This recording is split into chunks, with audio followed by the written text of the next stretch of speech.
Just get me to the Zoom on time. Looking sharp, my friend. Thank you. It's cold in here, so I'm wearing layers. Heat cost cash, and I don't really have enough. 1, 2, 3, 4. These boys only want the best of. They want the cream of the crop. They don't want none of that Michael Bay shit. They want the shit that pops. Oscar bait, black and white. Maybe something French. If it's got more than one explosion, honey, put that shit on the bench. Oscar Wieners, Oscar Wieners, Oscar Wieners. These boys are the Oscar Wieners. Yum, yum.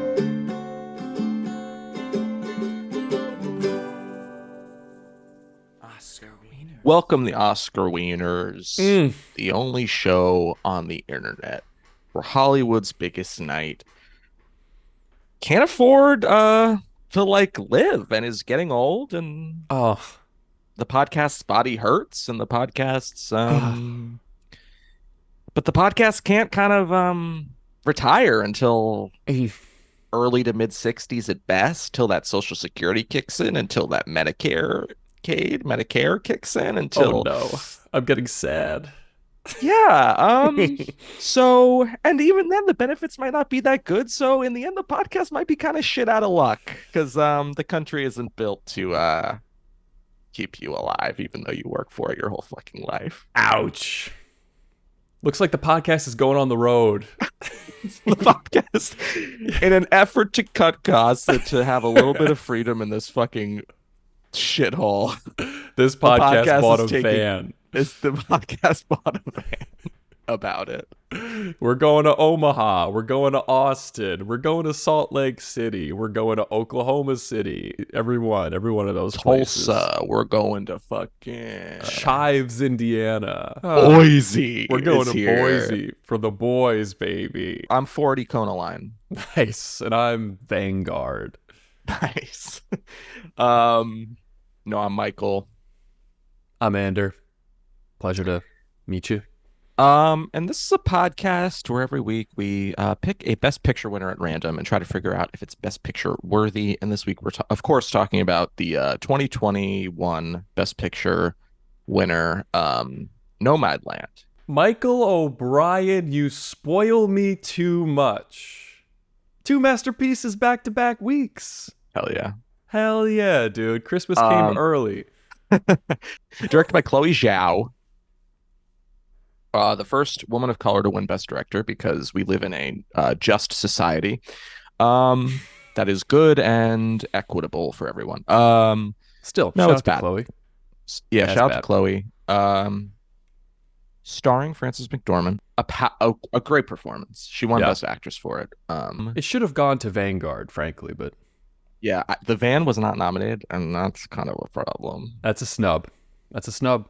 Starring Frances McDormand as Fern, who, after her husband dies, years before this movie takes place, and after her town that she lived eventually settled down with her husband, Empire, Nevada. After Empire, Nevada, company town goes bust, and everybody, loses their jobs and infrastructure collapses. She decides to retrofit a van Cool. to be a livable place, and she travels from place to place, does kind of seasonal jobs, does seasonal work, it seems, and that's pretty much it. Meets people along the way. She meets David Strathairn, who Who? plays a man named Dave. I liked how they kind of gave actors and actresses like their actual names as characters. Yeah, and then there's like Bob Wells, who is like a sort of like almost this like holy Christ figure amongst these van people, and he's like a real guy. I was gonna ask. He has like this like van life empire. Like he was one of the first to begin putting YouTube videos up about it and like telling people how to do it themselves. That's cool. Yeah, because Yeah. he doesn't feel like an actor. He feels like just Bob. Yeah.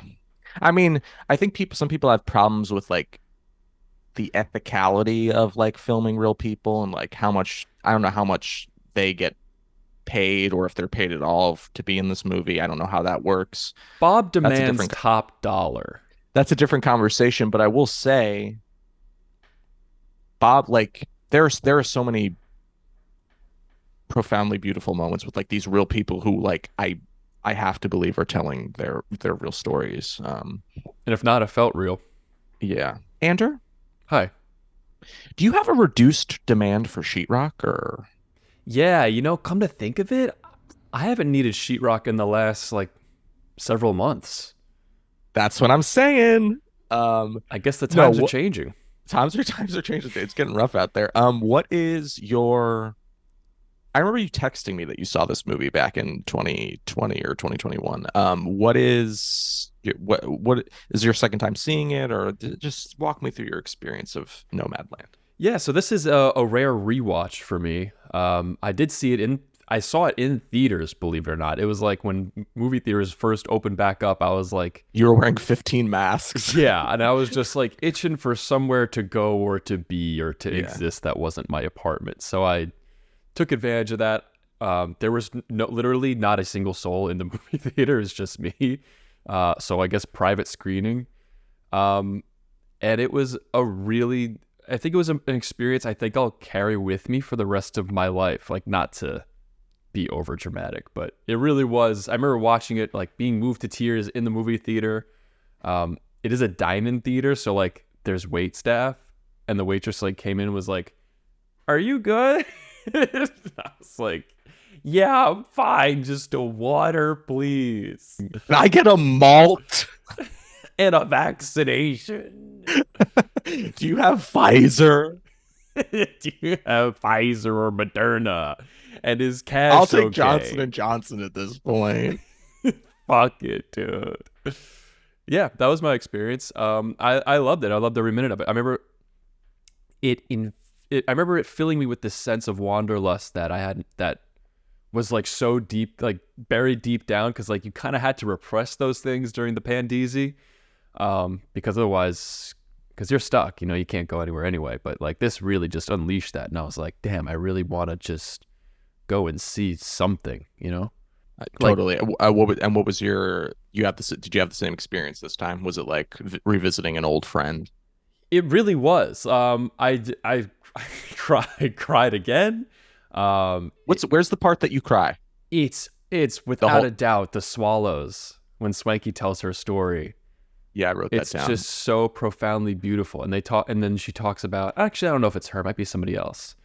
But the line, "Don't keep your sailboat parked in the driveway."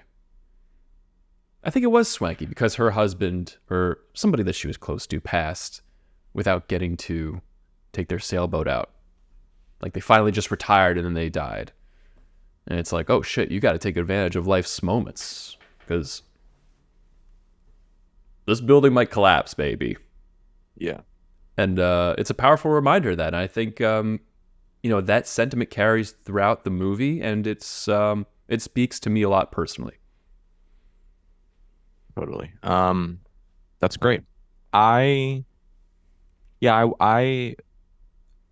think I didn't see it in the theater. I think I should have looked up when it came, because it streamed on Hulu after its brief theatrical run. I don't remember when that is. I was probably before the Oscars. I have to believe it was maybe like November or December of 2020. But I remember watching it, and I did really like it. I think I watched The Rider before I watched Nomadland, so I was like, I want to know more about this Chloe Zhao, because I also knew that she was directing an upcoming Marvel movie, The Eternals, which is a great fucking movie that everybody hates. So, And then she did Morbius. yeah, and then she, yeah, then she did Venom 2.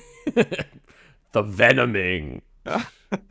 It felt very much like the Academy choosing sort of the movie that best represented the moment. Like, lockdown, the Pandisi really highlighted stuff that was already going on, Yeah. all the ways that the systems did not work It really in shook a the lot of United folks. States. Huh? It really shook some folks, believe Really it or shook not. really Yeah. shook some folks. Yeah. So I think it was it really feels like in 50 years when people are like, what was it like, mom, dad, what was it like during that time? And it's like, I mean, Nomadland isn't it's not a good movie for like what a pandemic feels like, but it is a good movie to be like, here's kind of what it was like in like the 2020s. No, you're right, because it does embody that sentiment of here's what was in the general consciousness. Here's what was in the zeitgeist during that time. So I liked it, but then I watched it this time, And you said this is stinky doo doo.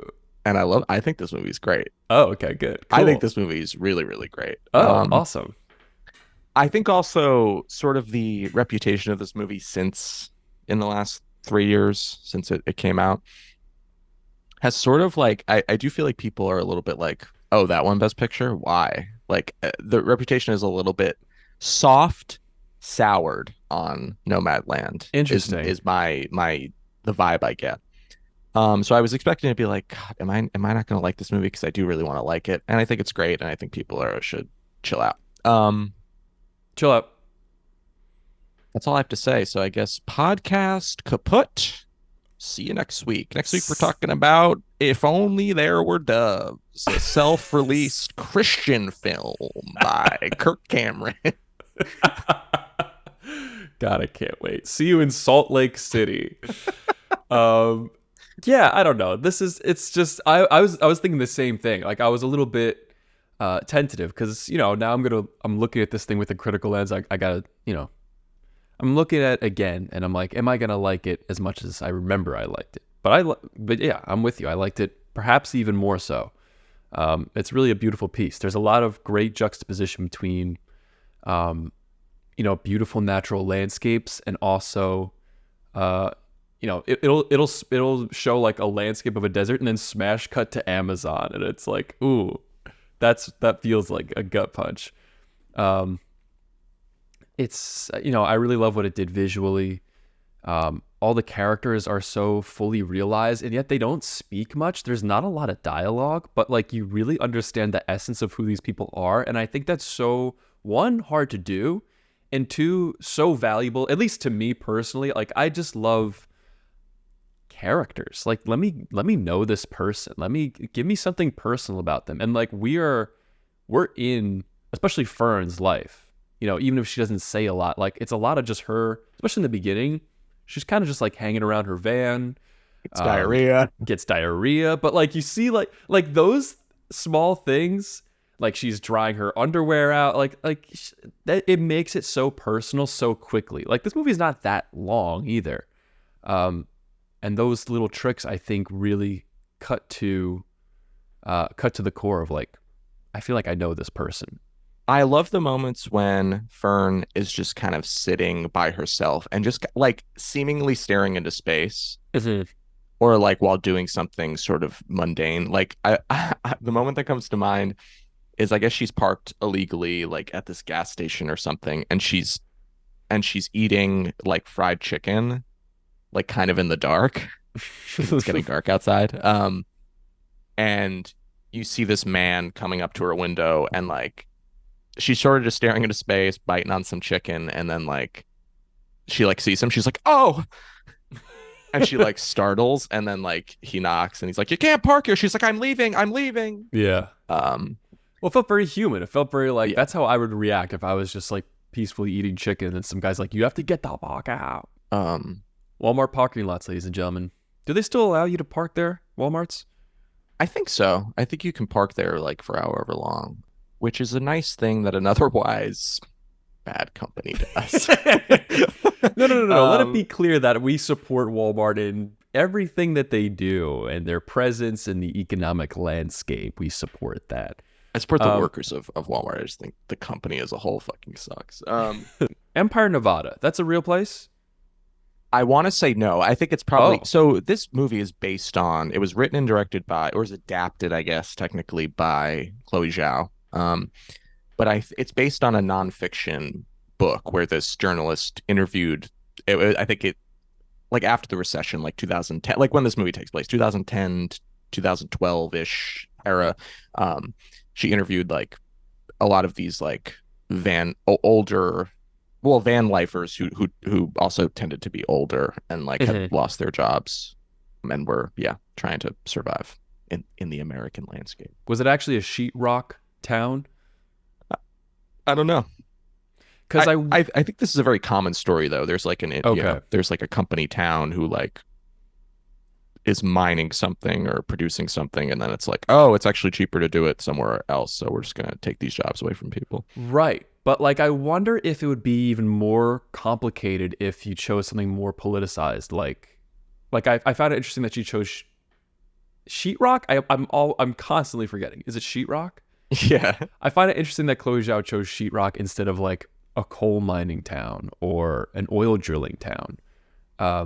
Yeah. Like I kind of wonder how that choice would have complicated it for you and I. That is an interesting question. I wonder if she chose sheetrock because it's something you don't think about. Yeah, I think she chose it because it's largely apolitical. Like I think it's more easy. It becomes easier to side with the people of Empire, Nevada. It would almost make it like the ways in which capitalism makes us complicit in systems that we may not have like any stake in other than that it pays us. Right. I think the question of being apolitical is an interesting one because this movie, it like Fern goes to work temporarily for Amazon. I think a lot of people, from what I remember, had problems with the ways that Chloe Zhao like isn't really critical of Amazon as a company. It's just sort of like she works there and then like she moves on. And it's like, I don't know, but part of me is like, does I don't know if Fern's really thinking about. Like, I think she's just sort of Fern is so because of her lifestyle, because of the experiences she's had.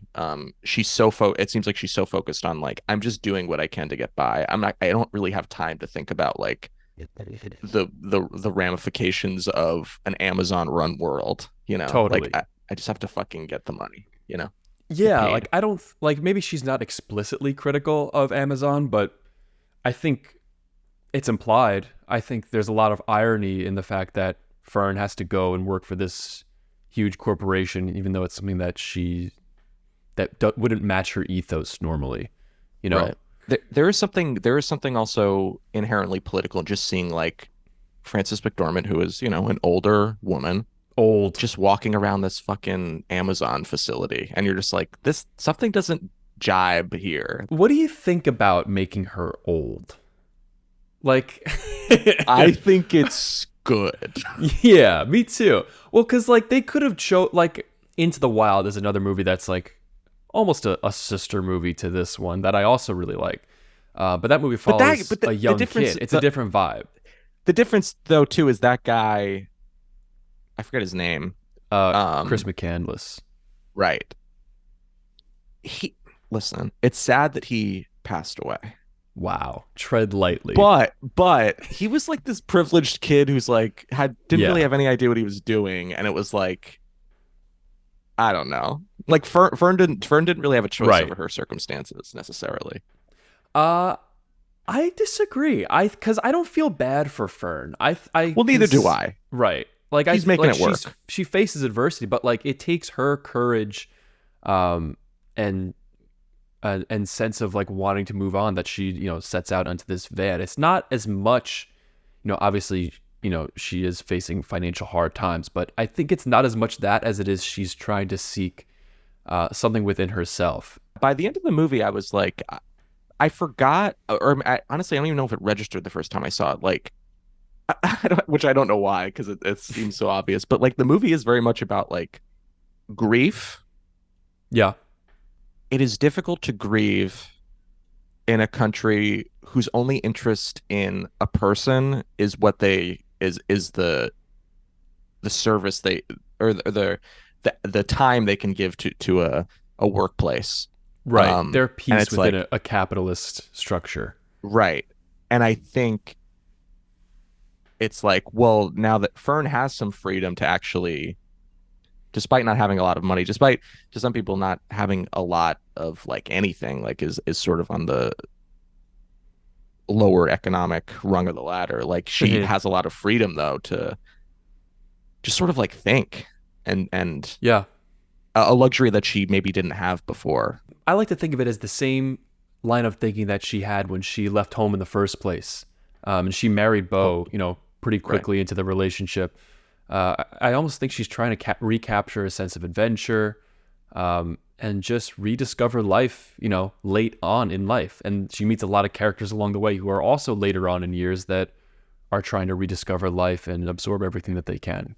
I have seen older people in my life, older people I'm close to, older people who I may have come out of physically, Oh, um, lose ew. their um, in a strictly birthing sense. Got it. Got it. Still gross. Uh, The I've miracle of seen birth people. is disgusting. Sorry, go ahead. I've seen I've seen people lose their jobs, Mhm. get laid off, and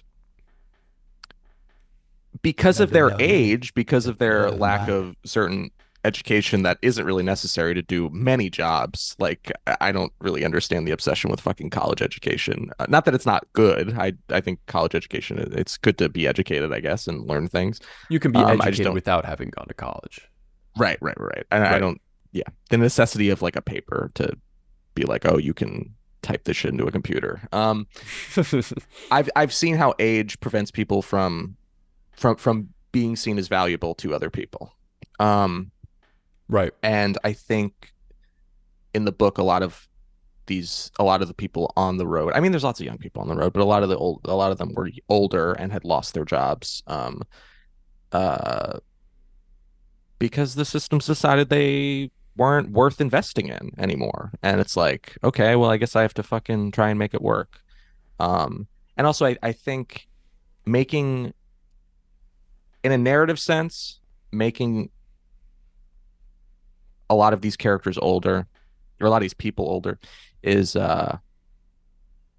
putting them closer to death is interesting because it's sort of like you're in the twilight of your life and Mhm. you're reflecting on like what was it all for? What is the point of this? Like, I'm searching for resolution before I go. Right. Death feels Yeah, very real. yeah. Like I mean, as long as we're getting personal, I had a conversation with my dad. I don't know if he asked me or if I asked him. I was like, "Are you afraid of death?" And he was like, "Yeah." And you know what? Because me and my answer was like, "Nah, I don't. What do I care? I don't give a shit." But you know what? I'm young. He's old. You know what I mean? Like it's so much more real for somebody who is later on in age. Yeah. Um, and I feel like I didn't even, as obvious as that sounds, like I didn't really understand that. And it does cause some trepidation. I'm like, am I going to start, worrying when I get closer to, kicking the old bucket? Um, but at the same time, like, I don't know. This movie reminds me like you can kick the bucket anytime, any day. Yeah. Death Yeah. waits for no man or woman or person, place, thing, idea. You can be gone. Boom. Whisked away off this mortal coil. Yeah. And Fern is taking advantage of that knowledge. Yeah. But you can take advantage of that knowledge at any age. Even 2. Especially 2. In fact, Hey, if you're 2-year-olds. 2, hey, you little twerps, get a fucking van. You know what? Get a job. Get a fucking job. Get a Quit van. sucking off the teeth of the goddamn your Every- mother. And I'll see you in Salt Lake City. How about that? I love a movie about work. Okay. I love a story about work. Like Paul Bunyan? So much of our time is dedicated to thinking about money and work. Mm-hmm. It's fucking crazy. We spend so much Yeah. mental space give so much mental space to thinking about it. And it's like, people you work with, you become closer you spend more time with them than you do your fucking family and friends. I think I'm in a different place in my life than I was when I first watched this movie. And watching it now, like a lot of that stuff resonated with me in a way it hadn't before, which is a valuable, which is why coming back to stuff is sometimes very valuable. Yeah, Um, totally. yeah, I mean, the cast of characters in this film, I'm sure they dreamt of retirement. totally. Because it's this one, it's kind of marketed to us as the one time in our lives where it's like, okay, so you're from birth to 18, you got all this You freedom. chill out You chill out, whatever. for the most fuck. part. Yeah, you learn. Well, it's still you're Ideally, still learning. Yeah, yeah. you're still learning to enter the workforce. Okay, like Right. don't get that twisted. So stress out about that for a little bit, and then you're in the workforce, and that's stressful. And then you're supposed to hit 65 and be like, now I'm gonna retire and just enjoy the back years of my life. But these people can't do that. Yeah, They're because of their financial situation, and that's it. I guess it does add to the tragedy a little bit. Tragedy is a strong word, but like I still don't feel these all feel like empowered characters to me, which I like. Like I like that it's not like pity porn. I think it so could have easily gone down that road, but I don't really feel that way. I feel like these are people who made a decision, and I think they're empowered by that decision to go on the road and live a van life. And I think that's really cool, and it inspires me. I think I agree with you because I feel like I checked Wikipedia really quick. Yeah. They collect the reviews and they have like little excerpts from reviews, and I think a few of them said like of the main ones, the main whatever circulated reviews is like that it is kind of poverty porn. And I think I agree with you though that like although this movie has, and listen, somebody's obviously entitled to that opinion, but like I think this movie, like you said, empowers its characters, but like it also doesn't, it allows them to be whole. Like it allows them to have pain and to like still have grief over the ways that the systems in this country failed them. But it doesn't mean Wholeheartedly that agree. they're without agency. Yeah, totally. Yeah. I feel that, Boggs. I feel that, boss. We started to talk about Frances McDormand and then just kind of went off. Yeah. Her Yeah, performance. should we talk about this? Is there a movie that we're talking about? Well, this movie is very loosely structured, so I like when I was It thinking is. when I was like just thinking about us recording this, I was like, I don't really have to talk about the plot. We can cover some beats though, like There's not a lot of it. It's pretty episodic, actually. Yeah, And yeah. But yet it tells more story than 90% of movies that I've ever seen. You know what I mean? Like, yeah, and that's totally. so impressive. Like, it's very much show don't tell, and I like Right. that. Right. Yeah, Frances McDormand, Fern, she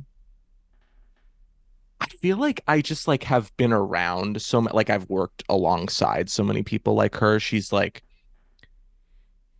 which is maybe to say that she's just like she's complicated in all the ways that every human being is complicated, especially like the way that her mood shifts, like sort of scene to scene, depending on who she's talking to, depending on the way she feels. Her relationship I with Dave is pretty It's very like, up and interesting. down. You can't really gauge it sometimes. Sometimes because like sometimes she's like I think flirting with him, Yeah. but sometimes I think she's ashamed to flirt with him, and like because like she maybe feels like that she is somehow betraying her husband.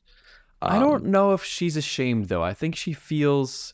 It seems to me like she's very resolute in her decision not to pursue Dave, even though he's a very nice guy, and she seems like she's romantically interested in him. She has the line about the wedding ring and how it's forever and whatnot, and I think she feels comfortable in her decision not to pursue that, and I think that's admirable. Right. Like, it didn't go for the storybook ending of, she settles down with Dave and they make life and love together In the Badlands. in the Nebraska. Badlands. Oh, wow! Sorry, I cut you off. She decides obviously not to pursue him. What was I going to say? A great question. Give me 1 second. Cut out this dead air while I think for a second. No way. Keep it on. Slowly just zoom in on my face. Yeah. Uh-huh. Dave and Fern.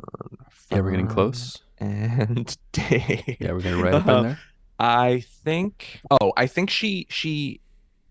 I think also maybe she doesn't want something with Dave. I think partially out of respect for her deceased husband, but also I think maybe she's worried about the way that being with Dave will inhibit her freedom.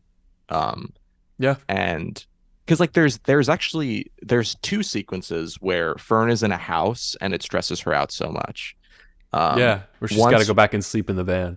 Yeah, once when she goes and visits her sister because like some part in her van needs to be replaced and she needs money from her sister. Um, she's in the house and she's like, I can't. Like her sister's like, you could stay, and she's like, I can't just like I can't just sit in this house and look out the window of this room for the rest of my life. Mhm. And the same thing happens when she visits Dave,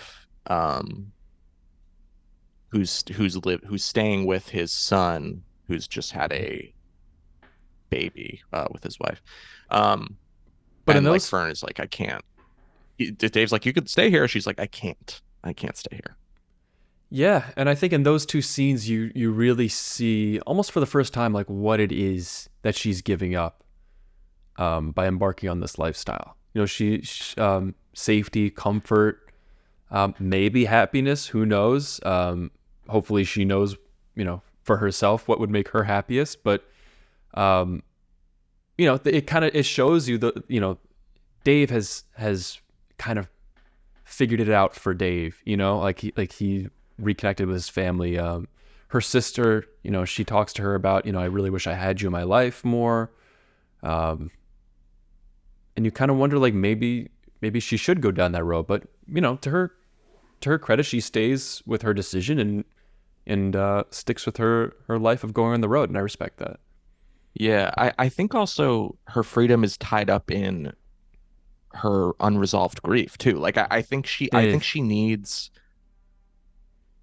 It seems like once Bo died, she needs the rest of her life to sort of make peace with that, yeah, like his death, his absence. And it's like and she needs solitude and freedom. I mean, I remember the first time I saw this. The one issue that I had was the ending felt um, it felt a little bit hollow. I remember thinking it didn't really feel. There was no sense of finality to it. On rewatch, I couldn't disagree with that more. I was like, oh, it is quiet, it is understated, but this is her coming to terms with her grief. She finally revisits her home where she used to live in Empire, Empire, yeah. Nevada. And she makes peace with Bo's death, and that's powerful. There are no words at all. It's so beautiful. Yeah. It's really beautiful. And then she drives off. The shot, I think I remember reading this, but the shot mimics a shot in John Ford's The Searchers. The final shot of The Searchers is John Wayne walks out of a door, um, into solitude and loneliness. J Dubs, And it's a great film. It's very problematic, but nonetheless, it is a great movie. great, So, awesome. um, fucking live with that debacle, live that binary, that complicated binary. Do it. Um, this movie rules. Rules. Certified. Certified. Certified. I guess we both think this movie's best picture worthy, huh? For sure, dude. Sure. I said for sure, big Oh, dog. I thought you said sure. You're like sure. I'm like, Sure. I guess. it was a totally normal Oscars. And it was a normal Oscars year. What did they do? Nobody showed up, right? Did they just like I don't tweet out the results? What did they do? know. There was a ceremony. I honestly don't remember how it looked. I want to say there was nobody in the audience, but there were people who came on stage and read the nominees. I don't It was just Brad Pitt and Dave know Coulier. because it was 2021, so I think this is if this is might be true and it's fucking crazy, but I think the vaccine started kind of coming out like December, January, like people started getting it, like especially older people. And I feel Okay. like maybe Hollywood has enough sway to be like, hey, fucking Daniel Kaluuya is actually he should be on the list of guys to get the vaccine first because he has an Oscars to do. Um, Interesting. I think there was still social distancing. I think I think from what I remember of seeing it, like video of that, like whatever segments I watched on YouTube, like a lot of people were still in masks. It was It was fucking like the weird. first Oscars. Yeah, like Nobody was yeah, really there. They had the there was a Spanish plague. flu. Yeah, there was a plague. Good Shakespeare was times. fucking hammered. Dude, Shakespeare was toasted, dude. It was a weird fucking year. 2 nominees. Nominees. The Father. Ever heard of it? The Father? Yeah, directed by Florian Zeller. No. This is the movie where Anthony Hopkins won Best Actor instead of Chadwick Boseman and everybody who had recently passed away at that time, and everybody Oh. was fucking pissed. And it's like such a fucking Academy flub. I don't know how something like that happens. What was Chadwick Boseman in? Ma Rainey's Black Bottom was the Oh, performance okay. he was nominated for. Oh, okay. I haven't seen it. Neither Or have the father I. or the father for that matter. Yeah, I haven't seen it either, but it's just like I don't know, man. If you're Anthony Hopkins in that scenario, are you a little bit like, Well, whoops? what was so weird about I don't think he was there, but I think the next day he posted like a video, Like, I want to say. or he's zoomed in or something. Yeah, he had like a really funny background. People all thought it was Yeah. hilarious. He It had a looked like bunch he of was like on Hannibal Lecter Pandora posters. from fucking Yeah. Avatar. Yeah. I feel like I remember his acceptance speech being like, didn't really expect to win this. And like he shouted out, like almost as if like, why did they give this to me? Like it seemed like he also Yeah. wanted Chadwick Boseman to get it. Or he was like, now I'm gonna get a bunch of hate now from random Yeah, people. I mean, it's not really his fault. It's just like, No. I don't know, Chadwick Boseman, a great Yeah. actor. Great Um, actor. So yeah, The Father is about a man refuses all assistance from his daughter as he ages. As he tries to make sense of his changing circumstances, he begins to doubt his loved ones, his own mind, and even the fabric of his reality. It's about an older man with Anthony Hopkins who has Alzheimer's, I believe. Okay. I haven't seen it. You ever see 27 Bridges? Oh my God, I fucking wish I had. You've probably seen it, right? Yeah. Yeah, it dude. good? That movie rips. Honestly, you could just watch the part where he's When like, he says we have to close, we gotta close all the shut it down." bridges. Oh, it's so fucking cool, dude. I feel like that moment's in the trailer, and you were like, they're doing it. I was like, I'm seeing this in theaters now. There's nothing cooler than in like a sort of action thriller or whatever when somebody's like, we have to close down the city. Yeah, so good. Hell yeah. So good. And this is all about that. That's awesome. That movie is probably what, 95 minutes? It's probably It's so tight. short. It's Yeah. probably taut. Yeah. That's awesome. I'll add it to the list Cool. right after I watch Gigi again. Oh yeah, Gigi. Next up we have Judas and the Black Messiah. Directed by Shaka King. The story of Fred Hampton, deputy chairman of the National Black Panther Party, who was assassinated in 1969 by a Cook County tactical unit on the orders of the FBI and Chicago Police Department. A movie I haven't seen, but maybe I'll see it at some point. I think Daniel Kaluuya won Best Supporting Actor that year. Okay. Was Which he is not probably a lead? deserving. He's a very good actor. I still Yeah, gotta watch Goodfellas. Yeah. Next up we have fucking Mank. Who? Ever heard of him? No, he sounds gross. Mank is about I just recently rewatched this movie. You watched it twice? 2 times yeah. for Mank? I saw it when it came out because it's At the time, it was the first movie by David Fincher, one of my favorite directors, in 6 years. So I was very hyped about it. Okay. It is about um Herman J. Mankiewicz, who famously wrote Citizen Kane, won Oh. the Oscar for writing Citizen Kane along with Orson Welles. The only Oscar I think that Citizen Kane won. Uh, it's about him writing Citizen Kane, but it also sort of takes the structure of Citizen Kane where like there's a present sort of story, and then like there's lots of flashbacks that provide context to the story that's occurring in the present of the movie. Um, Pass. the politics of that movie are very interesting. Um, I Yeah, because Citizen Kane was based off William Randolph Hearst, who was like this, he's like he was like one of the fucking titans of like early 20th century America or whatever. So like Right. the politics about him and class and all that stuff is very interesting. And I think it's a very Okay. good movie. And guess what? When this movie came out, everyone fucking hated it. Really? Most people were like, that movie's boring and stinky poo poo. So no, thank you. Which is why I'm surprised it didn't win Best Picture.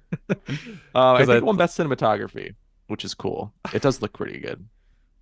I feel like Nomadland had really good cinematography. I But think Nomadland should have digress. won, but whatever. Also, Mank has this really cool. The way its sound kind of design is interesting because it sounds like you're in a movie. Like it has the echoey sort of like fuzzy sound of like if you were in a movie theater in the 30s. Why would I ever care about that? You? This is why they shouldn't have made talkies in the first place. Next up, we have Minari, directed by Lee Isaac Chung. A movie I still have to see because I was so excited for it and I just never got around to seeing it.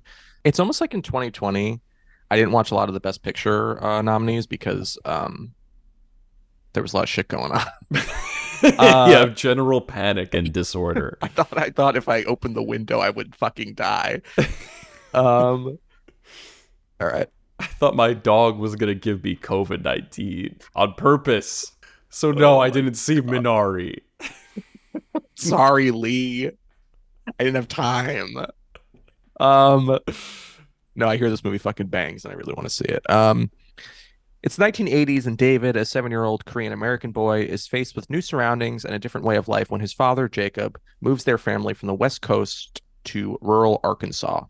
His mother, Monica, is aghast that they live in a mobile home in the middle of nowhere, and naughty little David and his sister are bored and aimless.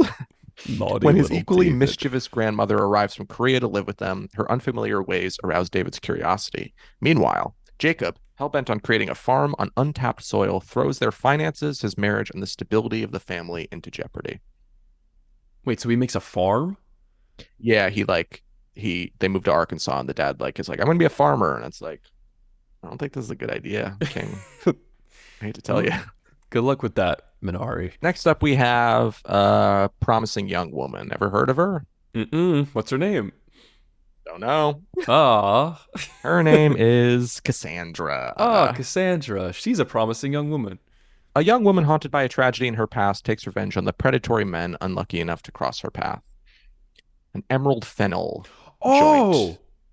Have I Salt- seen this? Saltburn just came out, and that's Emerald Fennel's second film. I haven't seen this, but I am familiar with it. Will Burnham's in it.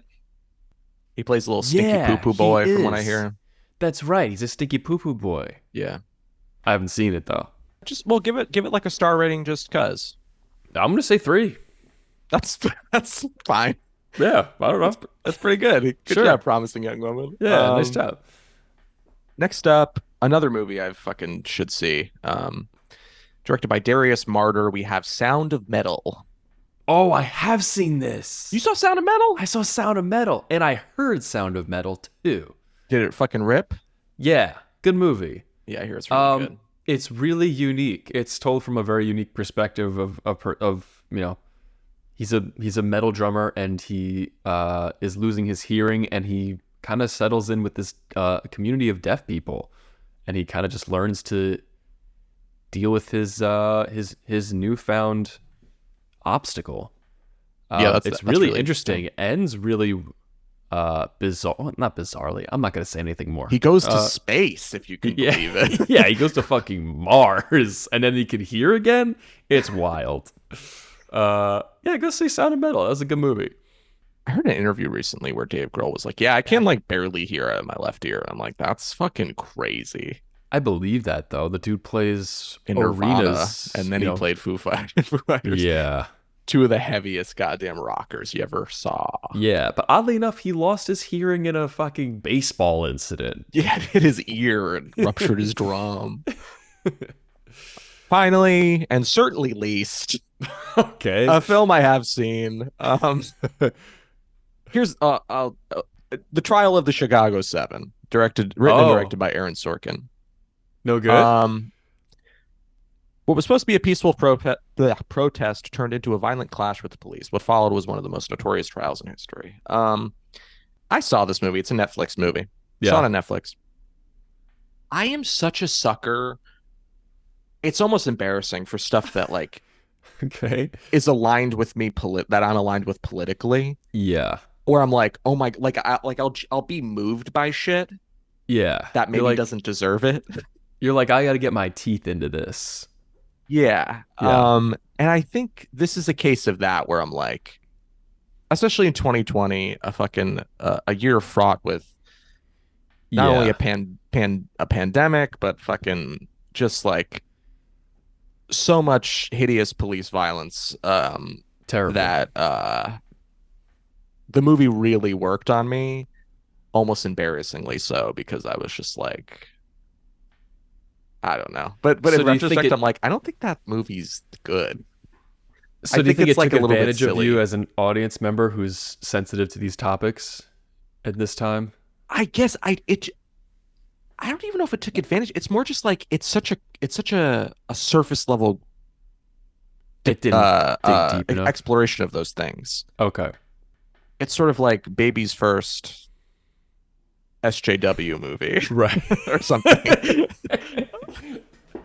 But it worked on me so much when I watched it. I have no intention of ever watching it again. In my memory, it's like it's not the worst movie ever made, but it's like kind of fine. It's not really that good. Gotcha. So those are the nominees. All right. Personally, I would have given it to Mank. Really? No. Okay. I mean, I haven't seen many of these movies. I can't imagine. Maybe like Sound of Metal or Minari would knock off Nomadland, but that I'd have to see those first. But Nomadland, I think, is very deserving of the Oscar. Some would disagree with you. In fact, one person in particular disagrees with you. Oh, fucking Donald Trump. I mean, probably. You think Donald Trump has seen Nomadland? He loves Nomadland. That would be crazy. It's like takes place in Arizona a lot. I love Arizona. I love the people. Love the people. And like a fucking audience would cheer. Dude. I love it. I love Arizona. Love it. People would scream. They'd be like, yeah. God. Yeah, tell me what the fucking people of this world have to say about Nomadland, please. So I have one review. It's 2,000 words. Maybe it is, honestly. It's very long. All right, I'll settle in. It's in keeping with it's very long. It's not funny. So I'm keeping with the theme of this episode. But it was very well worded and intelligent, and I disagree vehemently with it. I really just would like to hear your take, honestly. Okay. But bear with me because it is long. This is via Letterboxd. This is a 5-star review. It's actually one of the most popular. I think it's maybe the most popular review for this movie on Letterboxd. That's crazy. Okay. Every single year, we arrive at the shallow end of the filmmaking pool known as award season. And every single year, there's a movie, or several, exactly like Nomadland. A touristic, faux docudrama vehicle for the most banal form of misery porn, presenting itself with all the deliberately adorned signifiers of quote-unquote authenticity and deeply felt emotion that endear this insidious genre of film to a dishwasher-dull critical audience desperate to see any portrait of society that vaguely acknowledges that weird and esoteric concept known as economic hardship. Given that we're currently in a global depression, the likes of which hasn't been seen since the 1930s, you'd figure that it wouldn't be exceedingly difficult for director Chloe Zhao to articulate, at the very least, an acceptably mediocre 108-minute shard of centrist pandering that's sure to endear itself even to embittered leftists like myself, with typically grandiose gestures of quiet empathy and vague political overtures. And for those with low expectations, that's definitely all here. There's wistful shots of the rural American landscape, sketches of ramshackle precariat society, and carefully considered brushstrokes of ugliness and physical revulsion, with our beloved Frances McDormand going out of her way to prove that, hey, even Academy Award-winning actresses can defecate in buckets. But of course, it's all bullshit. All a self-conscious hand-waving at some ethereal notion of the times we live in, and aren't things hard when you're poor? And in a particularly strange and pernicious move, weren't things so great before 2008? The whitewashing of capitalist America's artistic relation to economic hardship, embodied in Nomadland's itinerant white working class, is nothing new, of course. But that doesn't mean its romanticization of exploitation in Amazon warehouses isn't also exceedingly irritating, especially when emerging from an acclaimed Chinese-American director, who maybe you'd hope would be better than this sort of cheap nonsense. But we continue to be disappointed given her future Marvel Studios pedigree. Much like the earlier derision faced by Ron Howard's inane work on Hillbilly Elegy, Nomadland is actively invested in patronizing its audience of listless moviegoers, assuming that we're all so easily pleased by the quote-unquote genuineness of Nomadland, how timely it is, how mighty its sentiments are, how capital A artful it seems. But it's not any of those things. What this histrionic film's efforts amount to is simply a colorless circus tent of poverty row pageants cynically composed for a critical crowd that it clearly has nothing but contempt for, but who, because of COVID-stricken state of cinema, will lap it up anyway like starving pigs led to a trough. Our precious time on this wounded planet is being wasted by this faux populist garbage. Hollywood thinks we are hopeless morons, and they'll continue to churn out hundreds of Nomadlands as long as we keep accepting that this trash is somehow legitimate. Stop rewarding the artistic exploitation of poverty. Stop giving films like this acclaim. Stop being such an easy fucking mark for the bare minimum of quality that these companies are willing to make for you. They make films like Nomadland for awards, and they'll get those rewards regardless of us. But this website isn't a corporate shithole like Rotten Tomatoes. We shouldn't have to be a part of the bourgeois critical establishment. We can be better. We should be better. Please, I beseech you, get some better standards before you even consider giving a worthless drama like this 5 stars. Please do yourself that favor. Give yourself more credit than this film expects of you. Please use your incredible mental faculties to be better than this bottom line of Oscar bait. That being said, this is a 5-star masterpiece. That review annoys me so much. Even like, I think it's crazy to be like, first of all, I don't think the movie is glorifying what it was like pre-recession, pre-2008. Yeah. If anything, the movie's critical of how the systems have always worked. Right. I don't think the movie's saying the systems started working this way after like fucking the recession. Also, I think it drives me crazy when people are like, look at Frances McDormand fucking pretending to be poor. It's like, yeah, because she's fucking in a movie. She's an actor. This isn't really happening. It's not real life. Like, what are you talking about? It drives me nuts. It's like, wow, she's an actress. Well, oh, wow, it must be nice to be able to play a poor person. It's like, yeah, that's what she fucking does. That's her job. That's her job. Like, I don't know what you want me to tell you. Oh my God, that drives me nuts. Yeah. Drives me nuts. It's like, what is the alternative? Not making movies about people who face economic hardship because it gets deemed like fucking poverty porn? What is the right way to depict people who are poor? That's a good point. I don't know. If it's not this, then I don't know. Oh my God. Also, I like what you said earlier, like halfway through this episode, like I do think these people have agency. I don't think it's wallowing in misery. I think it's actually it's a very hopeful movie. Yeah, in fact, reading that is what led me to that belief. Yeah. I was like, no, I don't pity any of these people. I think they're pretty empowered. Yeah, maybe that's your shit, reviewer. Maybe you should unpack that. Yeah, unpack how you that feel that shit. way. Oh my God, that fucking pissed me off. Sorry. Eat a hot dog, goddammit. Eat a hot dog and see you later. Wieners. 1, 2, 3, 4. These boys only want the best stuff. They want the cream of the crop. They don't want none of that Michael Bay shit. They want the shit that bops. Oscar bait, black and white, maybe something French. If it's got more than one explosion, honey, put that shit on the bench. Oscar Wieners, Oscar Wieners, Oscar Wieners. These boys are the Oscar Wieners.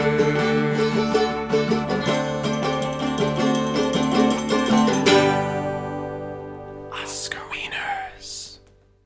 He had the a penny in a poker game down at the juncture. Big Jack caught Daddy cheating, then he shot him over 15 cents to buy a loaf of bread with.